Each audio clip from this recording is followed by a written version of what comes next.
రాష్ట్రంలో రేపటి నుండి 10వ తరగతి పబ్లిక్ పరీక్షలు రాయనున్న విద్యార్థులకు రాష్ట్ర రవాణా మరియు బీసీ సంక్షేమ శాఖ మంత్రి పొన్నం ప్రభాకర్ హృదయపూర్వక శుభాకాంక్షలు తెలిపారు. 10వ తరగతి పరీక్షలు విద్యార్థుల జీవితంలో ఒక ముఖ్యమైన దశ అని మంత్రి పేర్కొన్నారు. విద్యార్థులు ఎలాంటి ఆందోళనకు గురికాకుండా ఆత్మవిశ్వాసంతో ప్రశాంతంగా పరీక్షలు రాయాలని సూచించారు. ఇప్పటి వరకు చదివిన పాఠాలను పునరావృతం చేసుకుని సమయాన్ని సద్వినియోగం చేసుకుంటే తప్పకుండా మంచి ఫలితాలను సాధించగలరని తెలిపారు. రాష్ట్రంలో 2676 సెంటర్లలో 5,28,239 మంది విద్యార్థులు 10వ తరగతి పరీక్షలు రాస్తున్నారు. తెలంగాణ ప్రభుత్వం విద్యార్థుల విద్యాభివృద్ధికి కట్టుబడి ఉందని, భవిష్యత్తులో వారు ఉన్నత స్థానాలకు చేరుకుని రాష్ట్రానికి, దేశానికి పేరు తీసుకురావాలని ఆకాంక్షించారు.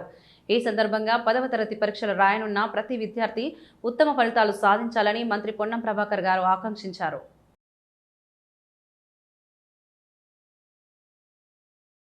10వ తరగతి పరీక్ష రాస్తున్న మీకు నా హృదయపూర్వక శుభాకాంక్షలు.